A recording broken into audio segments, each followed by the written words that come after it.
Indian education system 100 ವರ್ಷದ ಹಳೆಯ ಪುಸ್ತಕವಿದ್ದಂತೆ.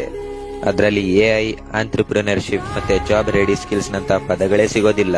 ಆದ್ರೆ 12ನೇ ಶತಮಾನದ ಕವಿತೆಗಳಂತೂ ಖಂಡಿತ ಸಿಗ್ತವೆ. ಇಲ್ಲಿ ಡಿಗ್ರಿ ಏನೋ ಸಿಗುತ್ತೆ, ಆದ್ರೆ ಜಗತ್ತಿಗೆ ಯೂಸ್ ಆಗುವಂತದ್ದಲ್ಲ. ಪ್ರತಿ ವರ್ಷ 40 ಲಕ್ಷಕ್ಕಿಂತ ಹೆಚ್ಚು ಜನ ಗ್ರಾಜುಯೇಟ್ ಆಗ್ತಾರೆ. ಅದರಲ್ಲಿ 80% ಜನಕ್ಕೆ ಜಾಬೇ ಸಿಗೋದಿಲ್ಲ. ಯಾಕಂದ್ರೆ ಕಾಲೇಜ್ ಡಿಗ್ರಿ ಮತ್ತು ಮಾರ್ಕ್ಸ್ ಕಾರ್ಡ್ ಕೊಡುತ್ತೆ, ಸ್ಕಿಲ್ಸ್ ನಲ್ಲ. ಇಂಡಿಯಾದಲ್ಲಿ ಪ್ರತಿ ವರ್ಷ 1.5 ಮಿಲಿಯನ್ ಇಂಜಿನಿಯರ್ಸ್ ಪಾಸ್ ಆಗ್ತಾರೆ. ಆದ್ರೆ ಕೆಲಸ ಸಿಗೋದು ಮಾತ್ರ 2.5 ಲಕ್ಷ ಜನಕ್ಕೆ. 15 ಲಕ್ಷ ವರ್ಸಸ್ 2.5 ಲಕ್ಷ. ಇದು ಜೂಜಾಟವಲ್ಲ, ಒಂದು ವ್ಯವಸ್ಥೆಯ ವಿಫಲತೆ. ಇವತ್ತು ಯಾವ ಸ್ಕಿಲ್ಗಳು ಮಕ್ಕಳಿಗೆ ಬೇಕೋ ಅದು ಸ್ಕೂಲಲ್ಲೂ ಸಿಗ್ತಿಲ್ಲ, ಕಾಲೇಜಲ್ಲೂ ಸಿಗ್ತಿಲ್ಲ. ಪ್ರೆಸೆಂಟೇಷನ್ ಸ್ಕಿಲ್ ಇಲ್ಲ, ಕಮ್ಯುನಿಕೇಶನ್ ಇಲ್ಲ, ಬಿಸಿನೆಸ್ ಅಂಡರ್ಸ್ಟ್ಯಾಂಡಿಂಗ್ ಇಲ್ಲ, ರಿಯಲ್ ವರ್ಲ್ಡ್ ಪ್ರಾಬ್ಲಮ್ ಸಾಲ್ವಿಂಗ್ ಕೂಡ ಇಲ್ಲ. ಮತ್ತೆ ಸೊಲ್ಯೂಷನ್ ಏನು? ಔಟ್ಡೇಟೆಡ್ ಸ್ಕಿಲ್ಸ್ ನ ತೆಗೆದಾಕಿ, AI, modern tools, life skills ನ ಇಂಟ್ರೊಡ್ಯೂಸ್ ಮಾಡಿ, ಎಕ್ಸಾಮ್ ಬೇಸ್ಡ್ ಸಿಸ್ಟಮ್ ನ ತೆಗೆದಾಕಿ, ಪ್ರಾಕ್ಟಿಕಲ್ ಲರ್ನಿಂಗ್ ನ ಜಾಸ್ತಿ ಮಾಡಿ. ಮುಖ್ಯವಾಗಿ ಮಕ್ಕಳಿಗೆ ಅವರ ಡಿಗ್ರಿಯಿಂದ ಅಲ್ಲ, ಸ್ಕಿಲ್ಸ್ ಗಳಿಂದ ಜಡ್ಜ್ ಮಾಡಿ.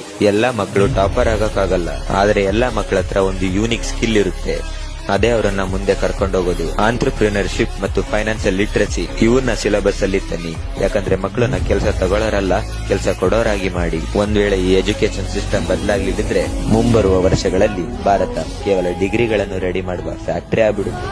ಇಲ್ಲಿ ಡಿಗ್ರಿ ಏನೋ ಸಿಗ್ತವೆ, ಆದ್ರೆ ಅವಕಾಶಗಳು ಸಿಗಲ್ಲ. ಈ ವಿಡಿಯೋನ ಪ್ರತಿ ಸ್ಟೂಡೆಂಟ್, ಪ್ರತಿ ಪೇರೆಂಟ್ಸ್, ಪ್ರತಿ ಟೀಚರ್ಸ್ ಹತ್ರ ಕಳಿಸಿ.